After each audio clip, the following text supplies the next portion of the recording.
I've never said anything funny in my life. Upstairs at Froelich, show 424, the season finale, reel 1.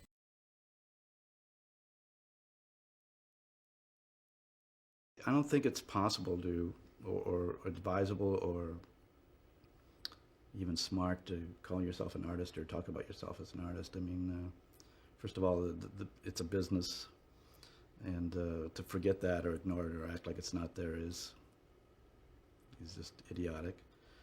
And secondly, it's very difficult to know what will later be judged as art. I guess what I've tried to do is I've tried to make movies where I can honestly say I haven't seen that before, and to follow my deepest intuitions and in some cases literally my dreams,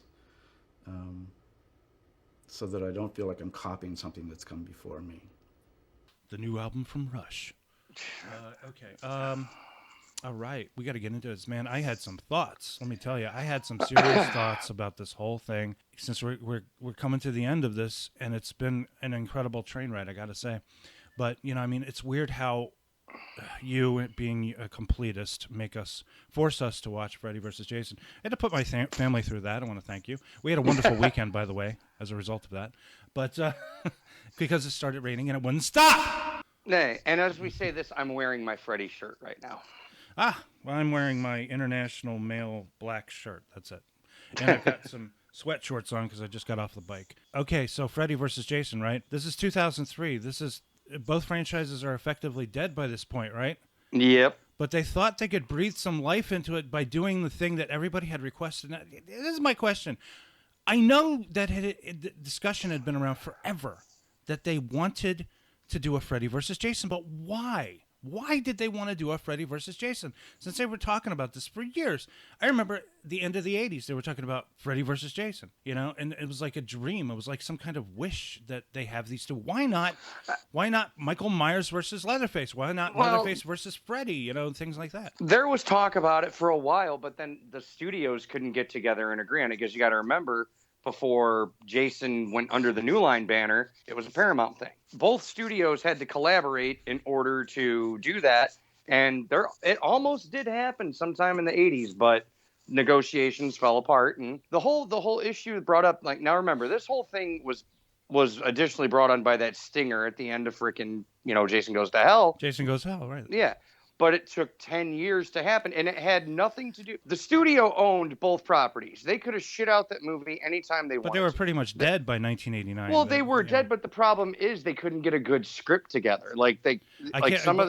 Again, what is a good script? Exactly. Right? What is a good script? And the people who wrote this, Mark Swift and Damian Shannon, it says here, and who also wrote the reboot Friday the 13th, which I have to say, by the way, I actually have to say that's not a terrible movie. No, it's not. I really enjoyed it. What's more, the death scenes were fantastic. They were so well made. And I like that it combines elements from the first 4 movies. It's very clever that way, because it starts off with, you don't see him. He's a POV. Then you see him with the sack over his head. Then you see him with the mask. He sort of evolves throughout the movie. Right. And I do like that remake. It's for remakes. It's a very good one. It's a very good one for a remake, yeah. But Ronny Yu comes in, and the thing is, this is what they wanted. And they say, okay, this is what irritates me so much about Ronny Yu. I really liked Bride of Chucky. I thought it was really good. I was just going to say, I hope you were going to mention Bride of Chucky, because that movie, I love that movie. But he does the same thing for Freddy versus Jason, which is he's over the top with the music, and it's a vibe that doesn't lend well to Freddy versus Jason. It's a vibe that lends perfectly to Chucky. And Ronny Yu is a brilliant Hong Kong director. He made a lot of martial arts stuff. He made a lot of arty martial art. He was a much better director in Hong Kong, kind of like John Woo. It's like what John Woo came over here, and John Woo just does the same thing all the time, which is a guy with a shotgun, slow motion, and then pigeons fly. But then he's a fine director. I'll give him that. Yeah, John Woo made Face Off, so he gets a pass. All right. But the thing about, I saw Face Off in the theater, and we were just laughing because we thought Nicolas Cage was just horrible because he was completely over the top, and he was trying to do a Travolta impersonation. I think Travolta did a better job in that film. Oh yeah, because Travolta's always been the bad guy usually. Well, no, the other one, dude. People do not sell the other 2 movies short. Now you forgot about Broken Arrow and Hard Target. Oh, Broken Arrow is a great movie too. Broken Again, Arrow is an awesome movie. Kind of crazy, completely out of its mind movie. Hard Target is the better one, I think. I like Hard Target more because less money being spent. Well, that, and it's based off The Most Dangerous Game. It's one of the better. It's one of the better JCVD movies out there. I did enjoy the second Mission Impossible movie too, although it was kind of like disappointing because Sandy Newton starts off as a badass and then just becomes a damsel in distress, like Barbara Bach in The Spy Who Loved Me. I just want to point that out. Freddy versus Jason is it's such a strange. Now hold on. I have to make this needs to be said. Ronny Yu did make one good, non-horror movie on this side of the pond. It was either here or Australia. The movie is called Formula 51. Overseas, it's called The 51st State. That's a movie that must have not gotten any marketing. I remember it did get some marketing, and I was very interested in seeing it, but I couldn't see it in the theater. I saw it on home video. Is this after Freddy versus Jason? This is pre Freddy versus Jason. Oh, okay. Well, it stars Samuel L. Jackson, Robert Carlyle, Rhys Ifans, Meatloaf, and then this British actress who switches up between an American and a British accent throughout the whole movie. I have a feeling we're going to be talking about Michael Bay a lot tonight. So. Oh no! Point is, if you've never seen I think it's on streaming as The 51st State, or look for Formula 51. It is a really underrated action flick that came out of the early aughts. I just think that his stuff doesn't translate. That's why Bride of Chucky works, but this movie doesn't. And he went back to Hong Kong. He went back. I mean, they come here. And then they go back. Like, it's interesting. Like Paul Verhoeven is another one. John Woo is another one. Ang Lee. They come here. Yeah. They make movies for American audiences, and then I guess they get tired of it and just leave. Bride of Chucky was profitable because it was a lower budget. This one it made money too, but it wasn't as profitable. I mean, a $30 million movie only making 100-something million is not terribly especially when you consider it. It was made for the same money. It made over $700 million. It was a surprise hit. Big hit. So Ronny Yu, I mean, he just left. He made some movies with Jet Li, I think. So the main problems, we're going to get into Freddy versus Jason here. It's just such a shock to me how really like bad the movie was. I mean, my kid is not the biggest Nightmare on Elm Street fan, but she could recognize that this movie was really bombastic and loud and over the top and colorful. It's like every 5 seconds a new color is on the screen. It goes from blue to red to green, blue, red, green. And I think that Ronny Yu was like, okay, blue or green will be Jason's color and red will be Freddy's color. And sometimes when they meet, there's green. So he's like thinking in terms of an artist with a palette or something. Good way to put it. I never thought of that. Never thought of that. There's a definite visual thing going on, but it's so comic booky because the colors are so bold and primary. Well, yeah, I mean, the movie is very colorful. It's just my whole problem with the movie is there are some good ideas on screen in the movie. There are some very good ideas, like the overlying idea how Freddy uses Jason to get his power back. This is the whole thing, right? And then they bring back the Hypnosil. Doesn't he? Yeah, that's true. They bring back Hypnosil, which was like a deep cut from Part 3. Yeah. So there was some creativity in the screenplay. Doesn't Freddy use the image of Jason's dead mother to possess him? Yes. Yes, exactly. That's what I thought. See, now my issue here, it's very strange because this is every movie ever made. This is every slasher movie ever made is written as Freddy versus Jason. Every trope, every cliche, every stereotype. They borrow from Friday the 13th, but they borrow more from Nightmare on Elm Street because they need Freddy to be the storytelling catalyst, because Jason isn't a storytelling catalyst. He had a backstory, yes. He goes after oversexed campers. That was his thing, And now he's going after oversexed teenagers in Canada. Having dreams. So you're mixing the two movies up, right? The Friday the 13th started off, it was a tax shelter movie that Sean Cunningham made in Canada, and that's the reason why they kept the budget down. The movies remained profitable. The budgets for all these movies were less than $3 million forever, right?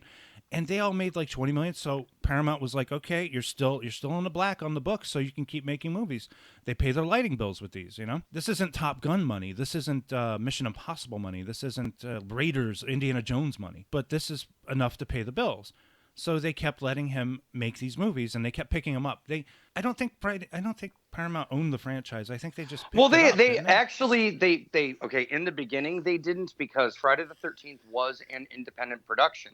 Right, but you got different distributors overseas. Like you go in Japan, Warner Brothers had the rights to the first one for a while. Yeah, that's weird. Yeah, and then, Paramount had them over here. But when part 2 came out, then Paramount had it outright. Like, it was Paramount's the whole way through. Yeah. And it's been Paramount's ever since. So it was something that they bought, but then they sold off. And now, for some I think reason, it might they have been got like it a back. first look thing. Like anytime you make a Friday the 13th movie, we get first look, first refusal, because there were That's how independent companies. Menachem operated with 21st Century Film Corporation. Like, after Canon folded, he had first look deals with Columbia before it was Sony. He had first look deals with them. Like, the Night of the Living Dead remake. Oh, yeah, that was a first look deal with Columbia, and Columbia picked it up. I did like. There were other. I did not. There was some parts. I like Patricia Tallman. I love her. Yeah. I love Tony Todd. Things like that. Oh, Tom Towles was great in that Tom movie. Towles. Tom Towles was great. These so Freddy versus Jason is basically a Nightmare on Elm Street movie where Jason is the hero. It's weird because I was looking at some conversations on Reddit, and they were like, "So Jason's the hero of this movie? It's Freddy who's the bad guy." If you really think about it, yeah, because Jason, I guess, finds out he's manipulated, and then he goes after Freddy. Right. So I need to, like, Monica Keena is the hero of this, and she is.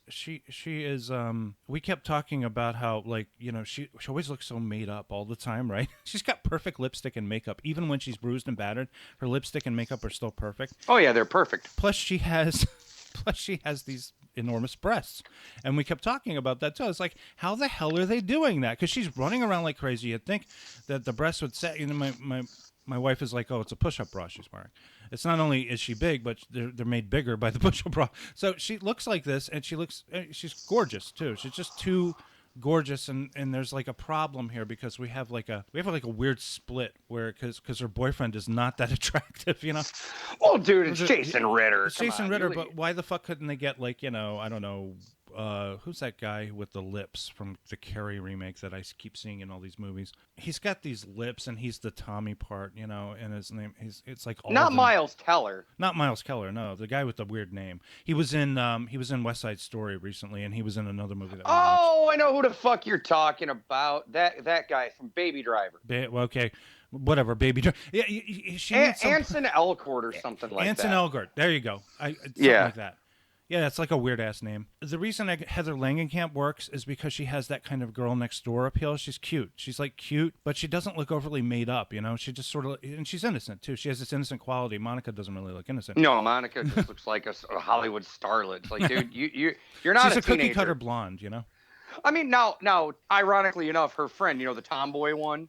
Yeah. The one... She looks like, the girl next door type. Are you talking about Kelly Rowland or the one with the baseball cap? Oh, no, not Destiny's Child. Not Destiny's Child, no. No, the tomboy chick. Oh, so that would be Lachlan Monroe, I guess, I'm guessing. The No. one with the baseball cap who the chick gets with the killed baseball early cap. on? Yeah, no, she gets killed in the cornfield. No, she has sex with the guy. He gets killed early on. And he gets killed in the bed right after. He gets that nice stabbing through the midsection and then just cracking his body in half with the weird bed with the... It's like, oh, Jesus Christ, babe, I hate it when you smoke. It's so weird though because this movie doesn't exist within the canon. You said it was canon. You called it canon. Of course it is. Well, the Elm Street children. There's like a little montage at the beginning with Robert Englund. I'm gonna recant that statement and say it exists in its own fucking universe. I don't think that it exists though in the universe of Nancy and Glenn and all those guys. But then the problem is you bring in Hypnosil, so it's kind of like, oh, that's where you want to. You see, that's where you kind of want to say it's canon, but then at the same time it's not canon because it takes place after Freddy's dead. Yeah. And they use the whole, they forgot about me, It's sort of, I guess this is how Star Trek fans feel about the new Star Trek. They sense that it has the trappings of Star Trek, but it isn't quite Star Trek. Like, there's something off about it. Like, it's too violent. There's a lot of language. It's like, I think this is how old school Nightmare and Jason fans felt about this movie. Because maybe they went to see it. Maybe they went to see the movie, but I don't think that either group particularly enjoyed it. I mean, I saw it when I was 21, and I saw it day one at the theater with my former cousin and her husband, and her soon-to-be husband. We walked out, we liked it, and hell, I bought it on DVD when it came out, but let's just say over the last 20 years, that movie has not held up. It was good the first time you watched it, but when you watched it a second, third, or fourth time, it's like, yeah, you can see the problems. There are two things going on with this movie. One is Scream. Scream very much is in this movie. It has a it's Scream meta. vibe It's to it. meta. It has And meta moments. I didn't even pick up on this until after the movie, Scooby-Doo. They even have a van, and all the characters kind of resemble a character from Scooby-Doo. Well, let's just also say there's a character in this movie that literally is a ripoff of fucking Jason Mewes. Jason Mewes, too. Yeah, Regan picked up on that. She was like, that's Jay. Jay from Jay and Silent Bob. And I was like, really? Oh, my God. He's smoking weed, too. And he kind of, he's like, he's not using the Snoogans language or anything like that.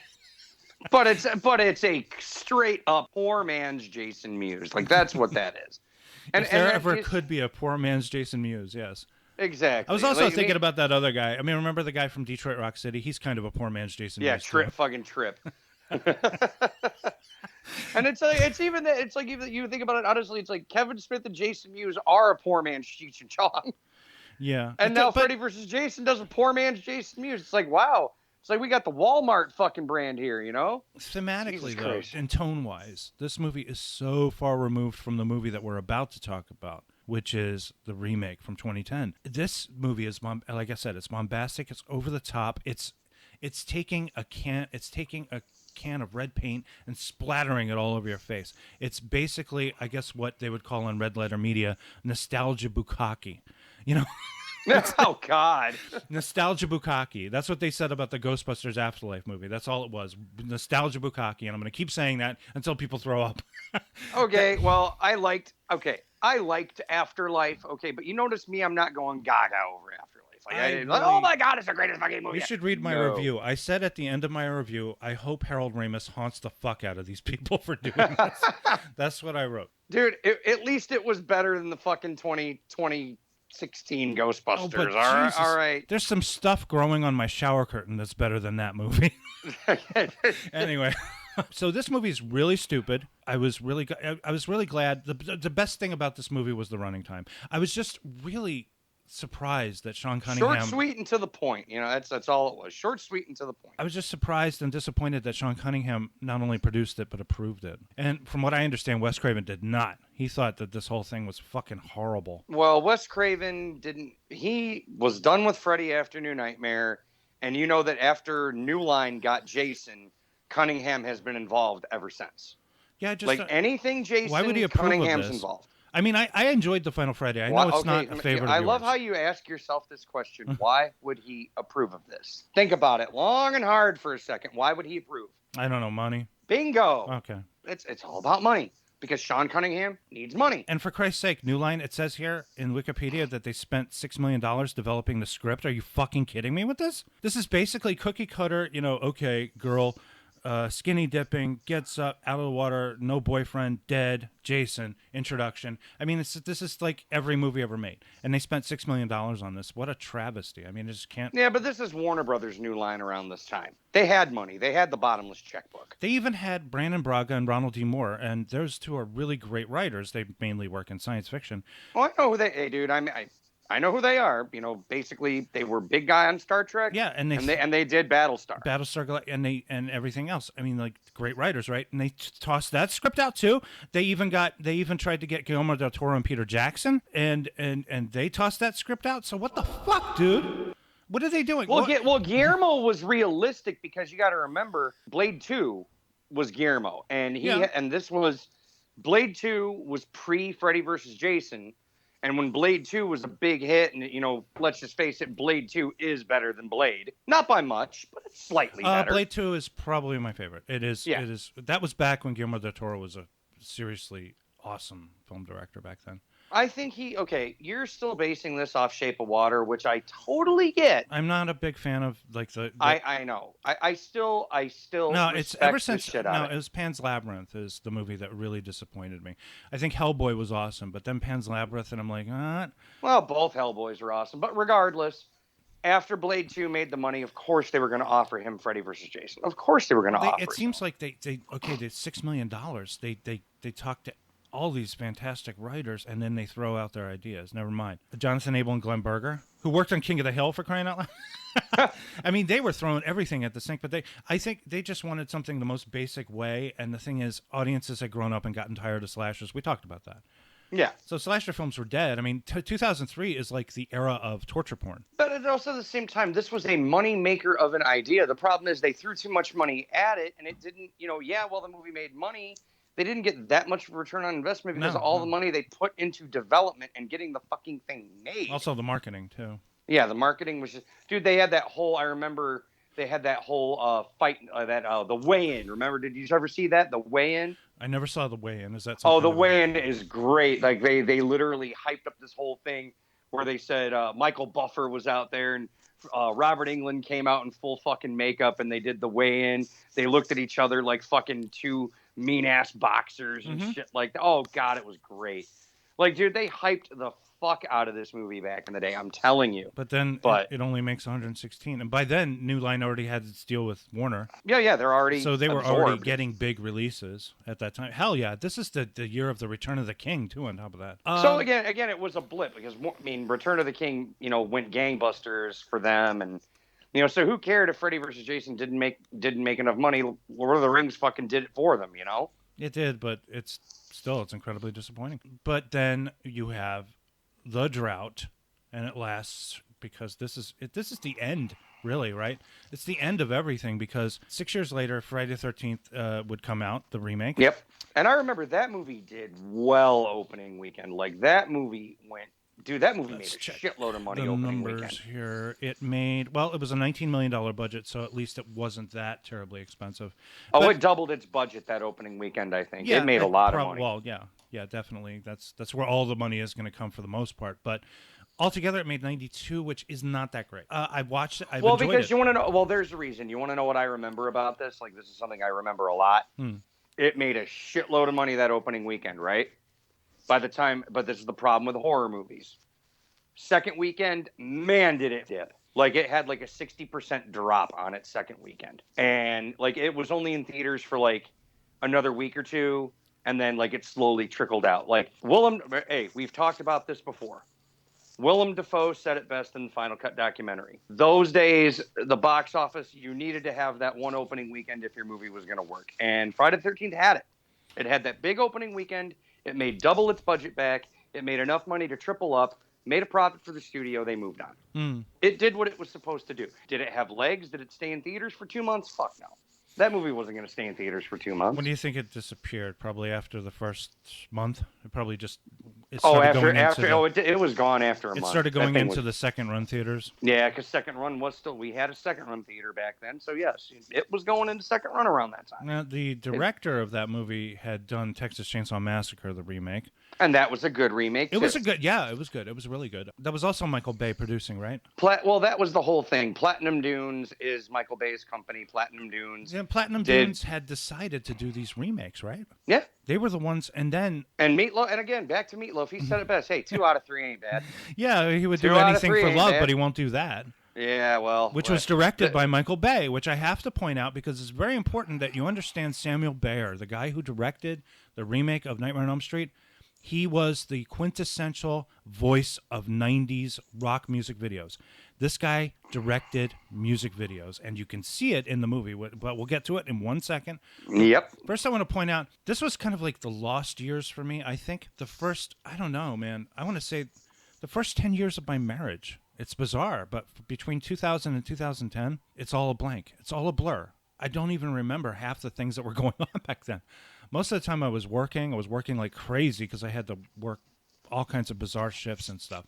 And my baby was born. We had to take care of the baby. So this is like a lost weekend for me, but it lasted 10 years.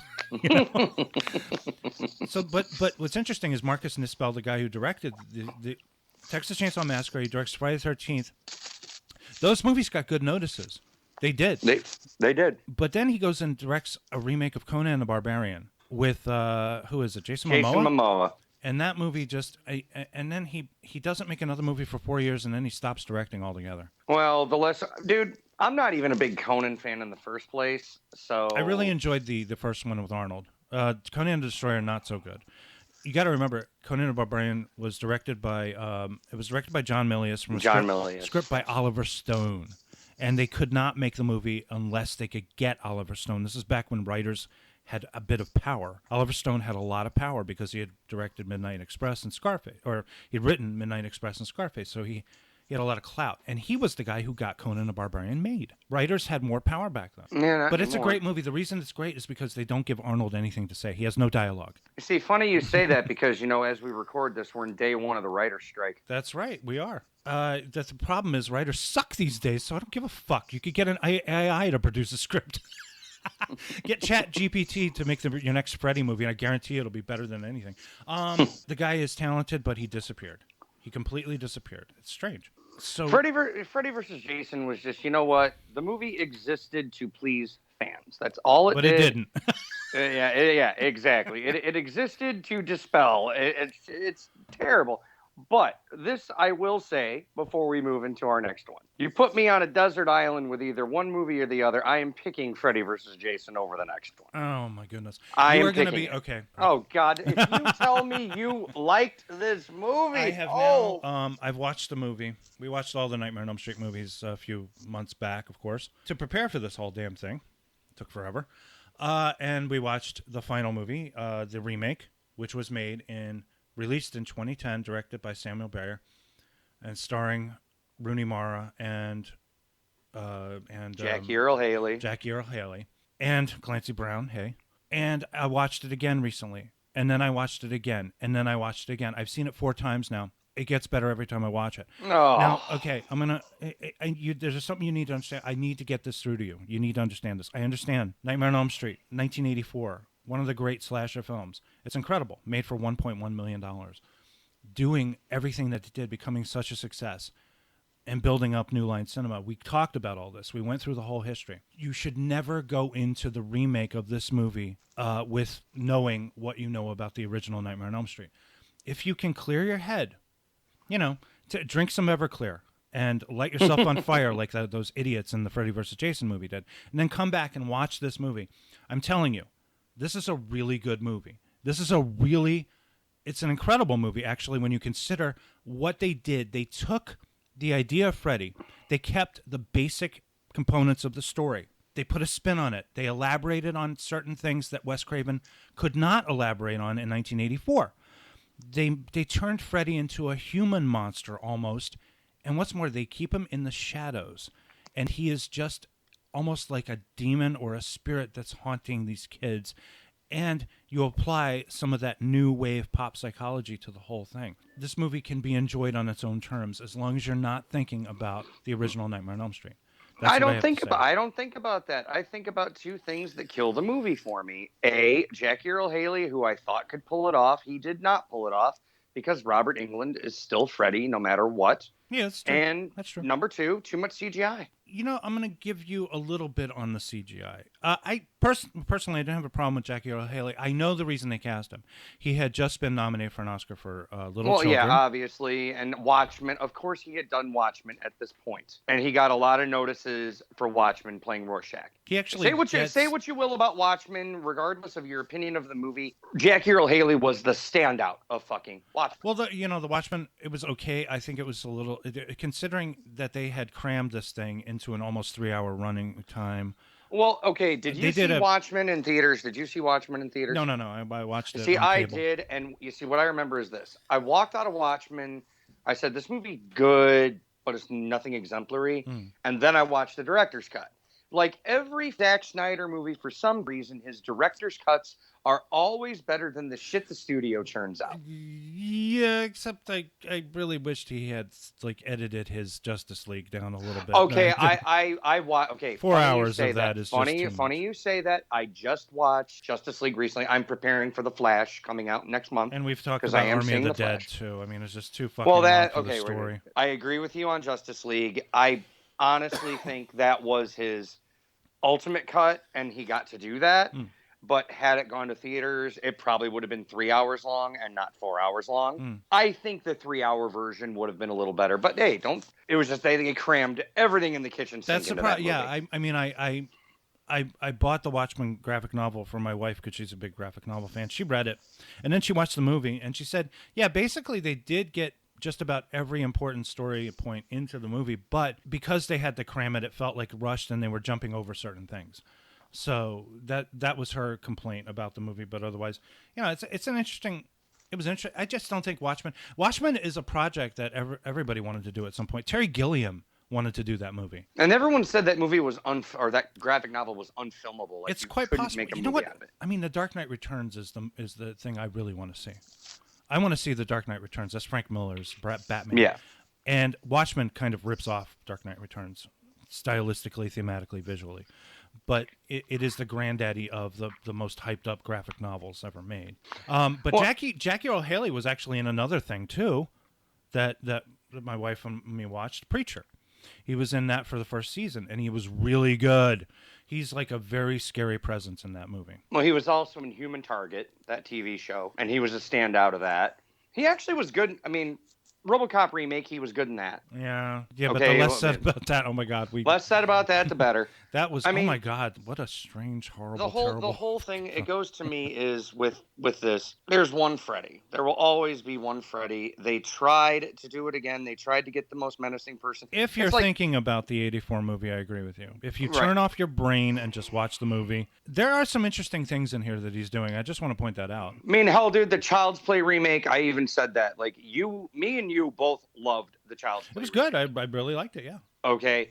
And we both said the same thing. The design of the doll, fuck the design. Mark Hamill he sold it. Like when we found out Mark Hamill was going to be Chucky, it was just like, okay, I buy that. Doing his best Joker voice. Yeah, and that's the thing. It's like, dude, you need to get one of the best voice actors of our generation to do something like that. And when you get Mark Hamill, you're like, okay, you got it. Like you nailed it. You've got the right choice. This movie actually is going to have a touch of class. Right.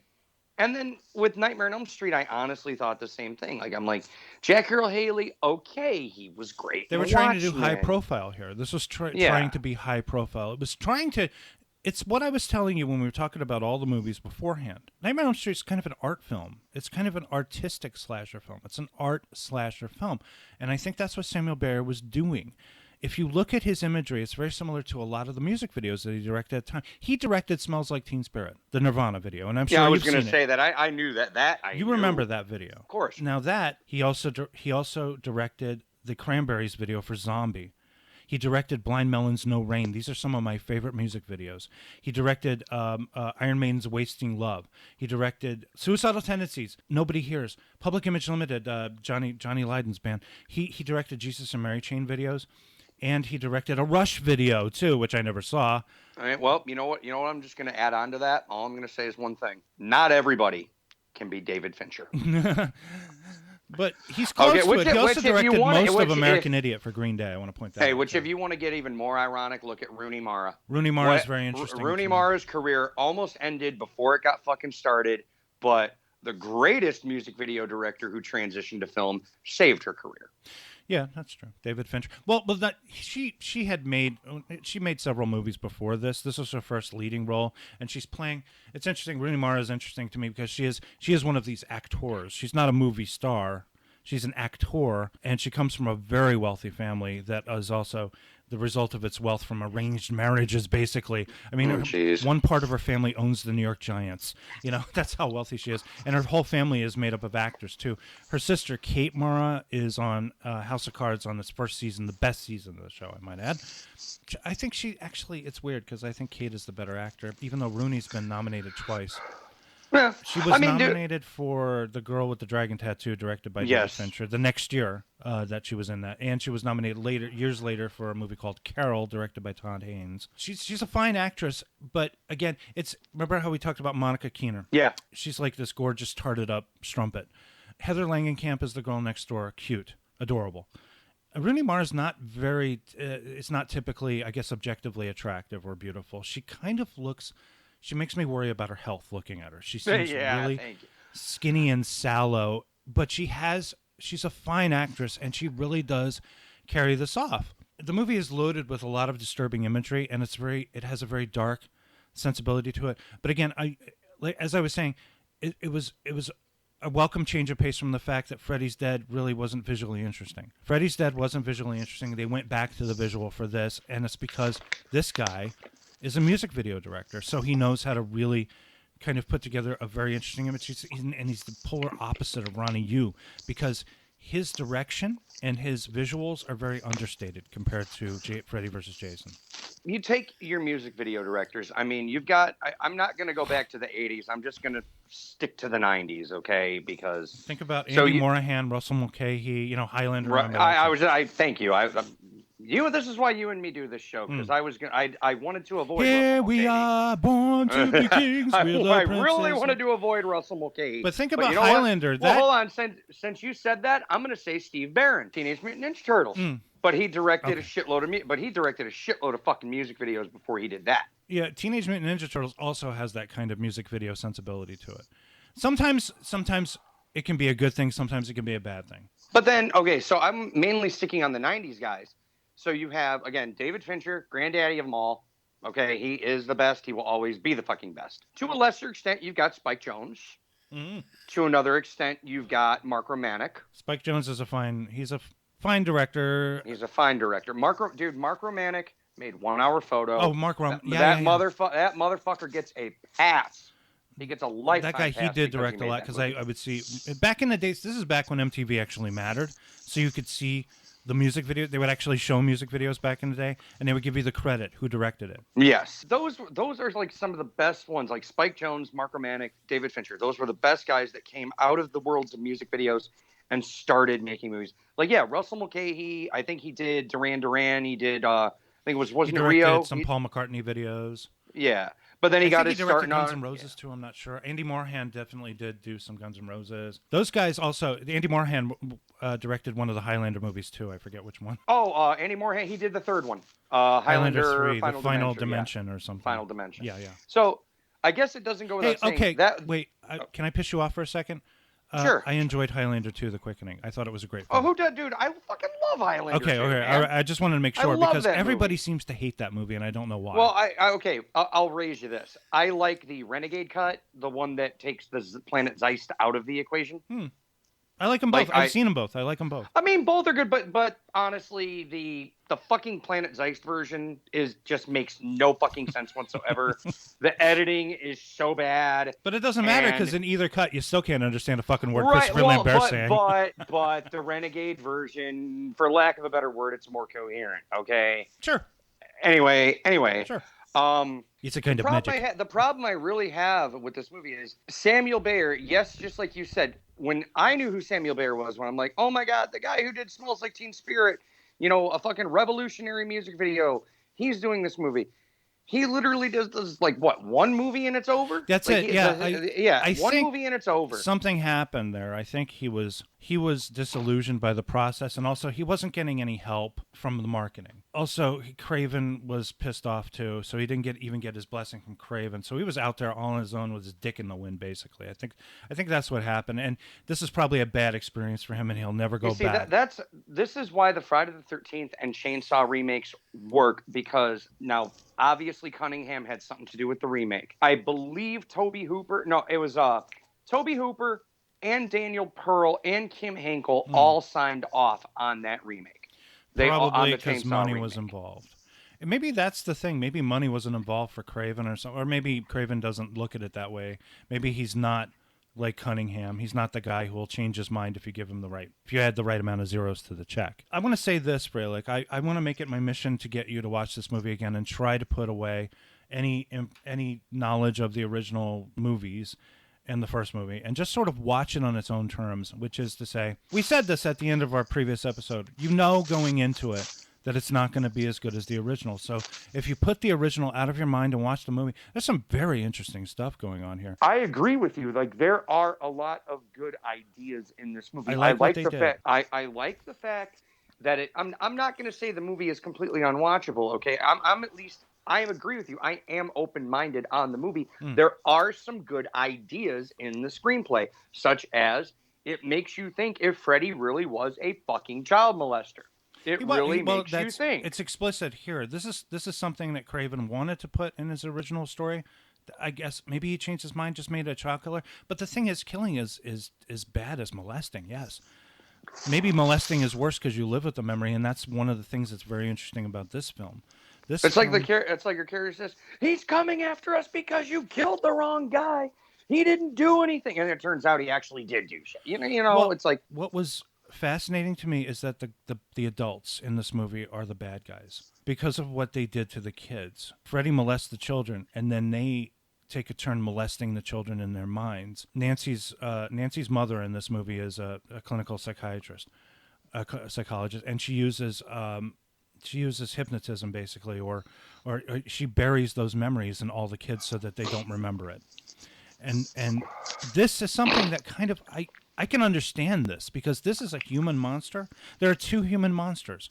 There's the monster who did the thing, and then there's the monster who tries to bury it. The repressed memories. Think about it this way. See, this is why I say this movie is better than people give it credit for, is because it makes you think about certain things. Is it possible that the repressed memories of these children are what manifest and make Freddy become what he is? There's just this evil spirit that exists in your dreams. Well, you see, you look at it from that perspective, and I'm not going to disagree with you. But the perspective I'm looking at it as, they took Freddy too goddamn serious. I like that. Okay. I mean, after all those years of bad puns and all the, welcome to prime time, bitch. You see, I'm not talking about that Freddy. Okay. I'm not talking about Nightmare on Elm Street 3 Freddy. I'm talking about Nightmare 1 Freddy. Okay. Even though that Robert Englund's Freddy was a menacing Freddy, he still had humor. He still laughed. He still had one joke or two. Fucking Jackie Earle Haley's was just like, "Fuck you, I'm gonna kill you." He had no humor or nothing. Like, the scene that stands out the most from the first one is when Freddy just, "Hey Nancy, watch this," holds up his hand, cuts off his fingers, and laughs maniacally while his fingers spurt out the green fucking blood. Yeah. Okay, shit like that. That's just all like visceral, kind of like early '80s. Like slasher effect, scare, shock stuff, This, that's how I say. I mean, like the first Nightmare it came probably at the peak of slasher films because it came in 1984, and slasher films have been around for years, right? Right. So, and there were only a couple more years left in that. They were starting to not make as much money. This movie comes along, kind of breathes life into the whole thing, the whole genre, and then you have the wonderful trilogy in the middle of it, the whole thing. This is like a non-physical movie. This remake is like a cerebral slasher film that gets inside your head. And that's why I'd say it's very disturbing. It's very disturbing in a way that isn't necessarily scary in the way that Craven made Nightmare on Elm Street, but it's more disturbing. It's more unsettling. I honestly just think it's too stylized. It's too much of a visual feast. I mean, dude. But you knew it was always going to get negative reviews. It was going to get bad reviews. You see, I knew that too. Excuse me. I'm in the middle of eating lunch. No, this movie did make money. Fucking beef. It's all right. I can hear you. I thought you were cutting cocaine in the background. No, so I'm hitting my mute button while I'm trying to chew. I took some aspirin. It sounded like you were cutting cocaine with baby laxative. I'm sorry. I was trying to hit my mute button, but it's kind of hard to do. I'm going to stop eating. So what's interesting though is that the budget for this movie was $35 million, which isn't that much for 2010, but it does make the same amount of money that Freddy vs. Jason made. So it's possible that the majority of fans who were coming in to see Freddy vs. Jason were Freddy fans, not Jason fans. Yeah, but it was less profitable. It was less. You have to figure that was $35 million to make the movie. How much did they spend to market it? Actually, no. I don't know if I agree with you on that because I don't remember seeing that many ads for this remake. I don't remember. Oh, I did. Oh, dude, I don't remember seeing anywhere near the amount of ads for Freddy vs. Jason or Freddy's Dead. Those two movies, way more advertised. This seemed more subdued and subtle. I think they were trying to. You say you saw ads or something. I don't know if I saw any. But again, like I said, this was the beginning of my or the end of my lost years. So. That was you were coming out of the woods. Yeah, my kid was walking and talking and reading by this point. And we were actually getting ready to move because it was April. If it was April of 2010, we were getting ready to move out of the city. Yeah. So me and my wife weren't married yet. We were still just dating and everything. We had seen it opening weekend. I ended up going to a party later on that night, and it was just like everyone asked, "Hey, you saw Nightmare on Elm Street?" I'm just like, "Yeah, save your money." Save your money. I told him, save your money. I would think even today, this is 2023. The movie for me holds up. I was surprised. What's interesting is that I didn't quite like it when I first the first time I saw it, but then it got better for me, and then it got better on repeated viewings. It made more sense. I'll tell you to right me. now, it's been we're coming up on the cusp, and I think it may or may not have passed. But the 13th anniversary is either has passed or is just over the horizon. Maybe I'll give it another chance because I haven't seen it literally since the theater. And I do own it. I do own the movie. I bought it. I did buy it, not when it came out. It got my box set? local used. No. My local used record store got a copy of it for $8, and it came with the really nice holographic slipcover.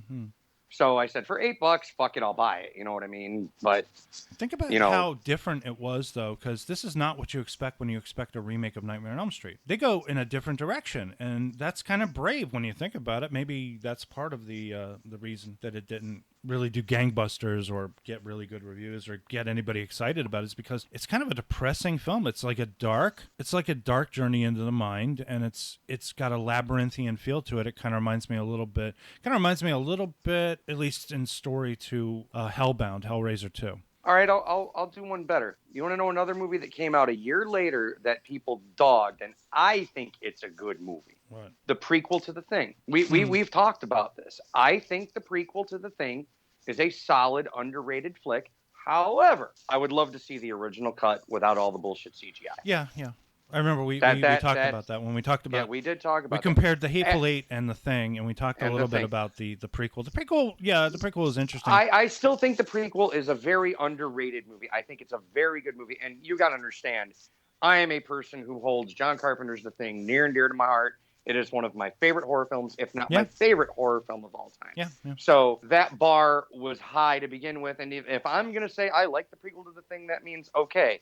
I am open-minded, but when it came to this movie, it was a hard sell for me. I'm sort of like a polar opposite to you. I mean, I didn't really care for the prequel to The Thing that much because I just found it unrealistic, and it lacked Carpenter's gift for tension, for raising tension and paranoia. You see, that's it. But then at the same time, okay, we talk about. I mean, that whole movie was about paranoia. This movie's about childhood trauma. And I think the problem is that the actor, again, it all comes down to, you say that the Thing prequel suffers due to a lack of John Carpenter. I say this movie suffers because you don't have Robert Englund. Can I advance an idea on you? Sure. How about a prequel to Nightmare on Elm Street where we actually see Freddy Krueger doing the things?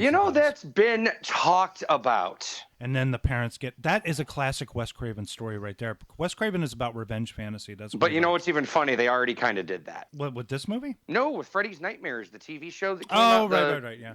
Yeah, they did do an episode called No More Mr. Nice Guy, which was the prequel to that was Freddy. The pilot episode, wasn't it? Yes. So they just sort of and then but then he comes out, he's like the Crypt Keeper. He's like, I've got another nightmare for you kids. A movie like that would be hard to make because you don't want to show a guy molesting children. I mean, no, you don't. You don't want to see that. But tell me that Nobody is wants not to see supreme horror, isn't it? It's worse. It's worse than a child killer. I would be very interested to know why Wes Craven decided not to go with the child molesting angle. Because maybe it's because it wasn't topical in the 80s. The only time you ever saw anything about child molesting was on an after-school special or on a made-for-TV movie. Yeah, or Lifetime. Lifetime. Yeah, and they weren't. I think the worst one, ironically enough, I was going to make this point, but I guess I can make it now. Do you remember a show on HBO called Life Stories: Families in Crisis? Yeah, I do. Okay, I never watched it, but I knew it. Oh, I watched it all the time because it was PG-13. Like, it was your after-school special, but it was a PG-13 after-school. It wasn't special. as intense as like America Undercover or something like that. Right, but it had more stories. Like, dude, Ben Affleck did an episode, and it was a really good one where he played a steroid freak. But that aside, I can see him doing that. That aside, there was this episode about a priest who molested kids. Okay, yeah. Okay, and it was a little intense. The funny part is, and I'm not trying to say it's funny, the priest is played by Craig Wasson. Body double. So it all comes around.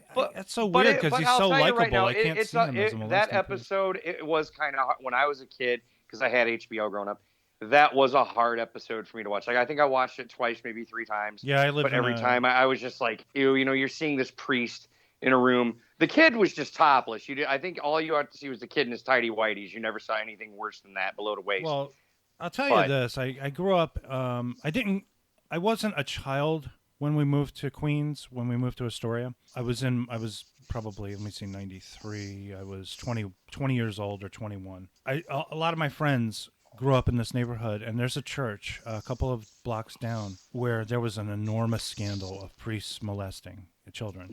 It was a Catholic church, and it happened. I mean, it does, and it was a really big thing, and they even set fire to the church. It's a very kind of, revenge fantasy type of a scenario, but playing out in real life. The thing about the molestation, that I know some of the kids. These kids went to the church because it was connected to one of the Catholic schools. Were they altar boys? No, not all of them. Only a couple were altar boys. Most of them were just parishioners, right? They still carry the memory around. And it is absolutely, it is something that you can definitely, especially if you're watching this remake of Nightmare on Elm Street, you can definitely understand. The thing about this movie is that the parents are just as bad because they think repressing the memories is somehow going to make these kids healthier in the long run as they grow up. But then No. The memories come back and they start haunting them. And I wish they'd gone into that a little more. That's really my only complaint. I know you have a laundry list of complaints, but my complaint is I wanted to go into a little bit more into this, into why the parents chose to do what they did and what the kids actually, they're taking something that's real world and applying it to a horror movie. What I found refreshing about this movie was that it was understated. It was understated, and what's more, there were silent passages where there were no music. Freddy vs. Jason was driving me fucking crazy because it was just constant music, and it was bum bum bum bum bum bum bum bum bum, and it was like, shut the fuck up, movie. It's sometimes you can just watch something and just kind of dwell on it and meditate. So that's what I found really fascinating about the remake, was that it was very meditative in that way. And I really hope that you just go back and try to explore it and don't think about Wes Craven's movie. Okay, it was there. It's there, obviously. We made a remake of this because it's such a fantastic film, and it's never going to be as good as what you're comparing to the original. You want to know a remake I like that you've already vocally said that you didn't like? Which one? Last House on the Left. Yeah, no. Okay, well, hold on. I already saw. You're right, but what sells it for me? I like the act. I told you, I like Garrett Dillahunt as Krueger. I think he was a perfect choice. Okay.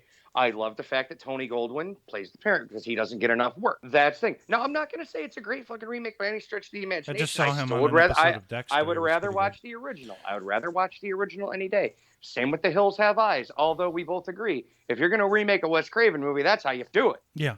Yeah, I agree. Hills Have Eyes was brilliant. We agree on that. We don't remake. agree necessarily on the thing, and we don't agree on Last House on the Left, but we do agree on Hills Have Eyes. And Texas Chainsaw and Friday the 13th. Those are good remakes. They were good. But I think the best one of them all is still Dawn of the Dead.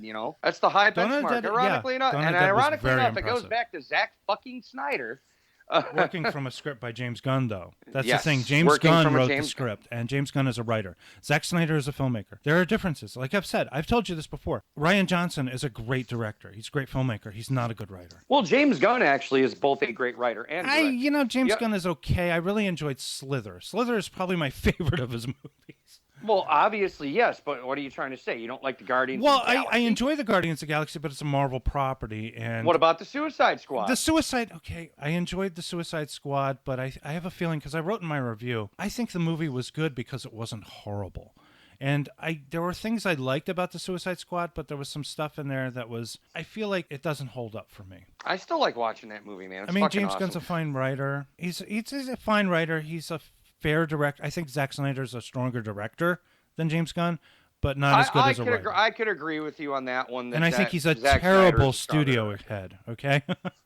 For firing Henry Cavill, he's this terrible studio head. Plus, he's got a lot of fucking warped ideas about how to run DC. Hey, Getting on you my know nerves. what? It's his ship. Let him run it You the way should he not wants. let. I understand that filmmakers had a certain degree of power back in the 60s and 70s, right? And then that disappeared by the 80s.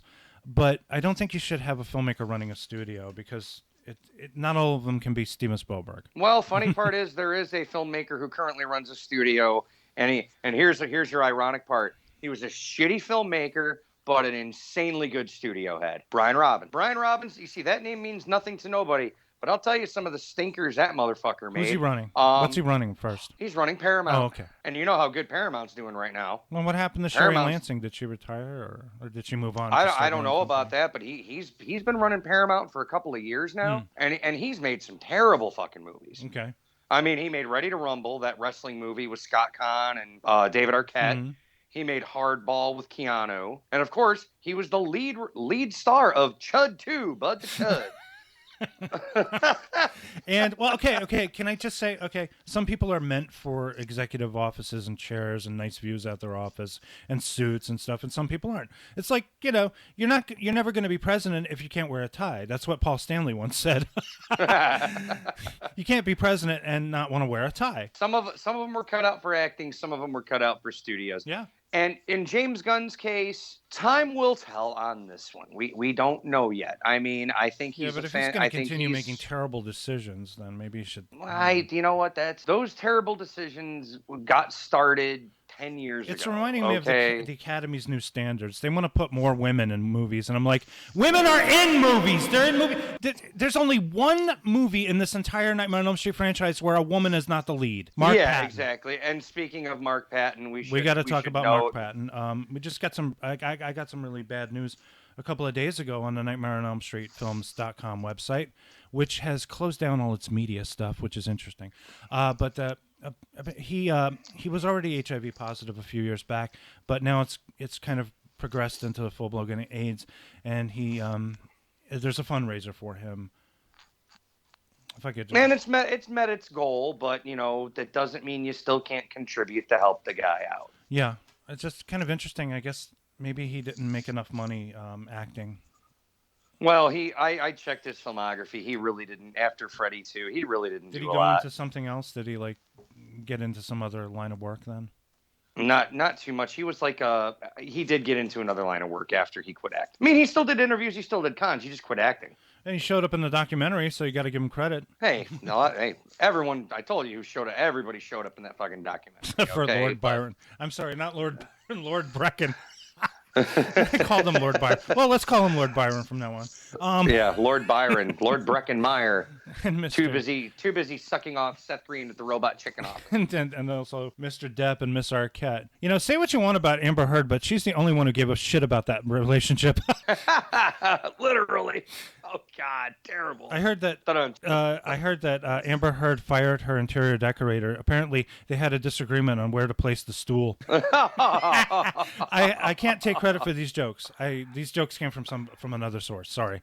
Anyway, let's finish up. Let's finish up the season, and let's finish up Nightmare on Elm Street 2010. As I said, this movie is gorgeous to look at visually. I think it looks fantastic. I also liked the updated look of Freddy because he looked more like a burn victim.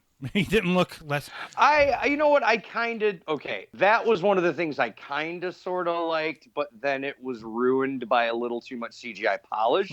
You know, because you could tell that there was CGI applied to you could do this in the 2010s. You could do practical, but then you could also... Okay, best example, Gus Fring getting blown up at the end of Breaking Bad. Fantastic. Whoa. You know, that was some CGI mixed with practical. And then he straightens his tie. Yes. This was a little bit too much CGI mixed with practical, if you know what I mean. I wasn't getting that indication. I saw some, there are times when you're watching a movie where the CGI is overwhelmingly bad. There was a couple of, Freddy vs. Jason had some bad CGI in it. That was that 03 CGI. 03 CGI, remember when he twists that guy's head around? It looks kind of fake. Yeah. Of course, as we know. Well, hell, the caterpillar who gives fake Jay the bomb. Yeah. God, that was fucking weird. I was like, what is this? And my wife was like, oh, it's Alice in Wonderland. Get it? Because it's a caterpillar. I was like, huh? I had no fucking clue. It looked like a centipede. Go down the rabbit hole, Alice. But I like I said, visually, it's just wonderful. It's a wonderful movie to look at. I hope you look at it again. I just hope you do. I mean, from a visual standpoint, I guess it's not all that bad, but But it is very telling that Samuel Bayer. I'll tell you this much: the Thing is my favorite horror film, but for fuck's sake, I grew up on Freddy. Okay, we also should remember that The Thing is a remake itself. It's a remake of a movie from the 50s, but a remake that is closer to the source material. It's closer to the source material. It's closer to John Campbell's story. Also, The Fly. And The Blob. These are superior remakes. Maltese Falcon was a remake too. You saw that Facebook post I made a while back. I said the high water mark for fucking horror movie remakes: The Fly, The Thing, and The Blob. Yeah. AKA the Thus.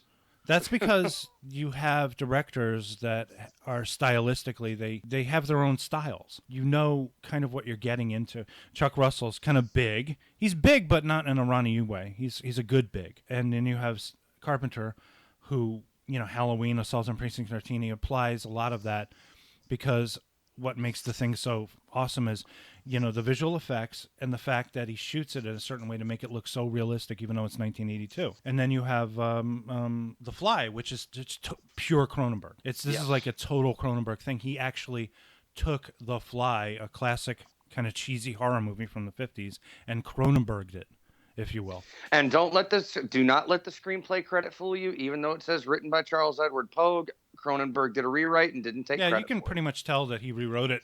Because when he starts talking about dive deep into the plasma pool and long live the new flesh and all the stuff that he always writes, and he puts it into The Fly, that's total Cronenberg stuff. And then The Blob was just like, well, the 50s movie was good, but I think we can do better.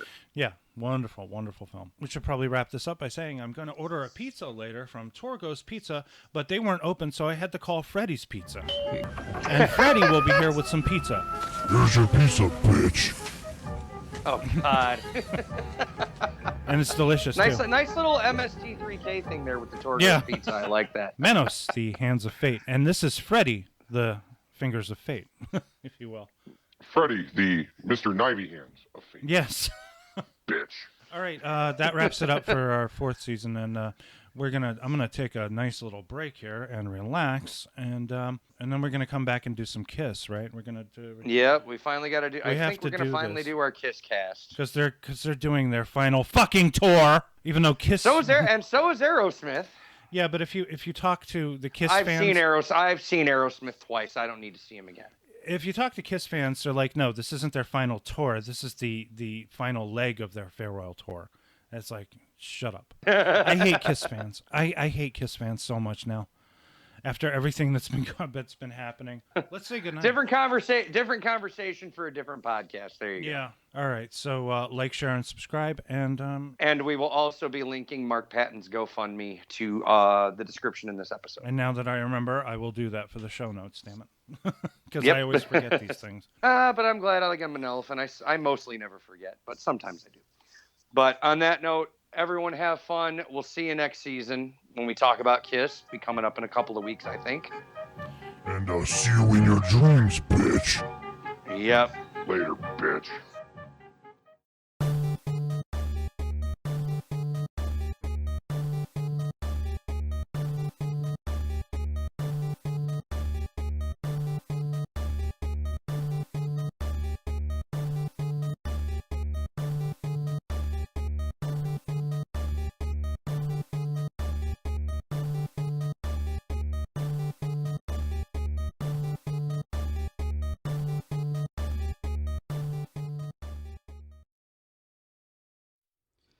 Well, yeah, I have a very sort of ambivalent view of myself as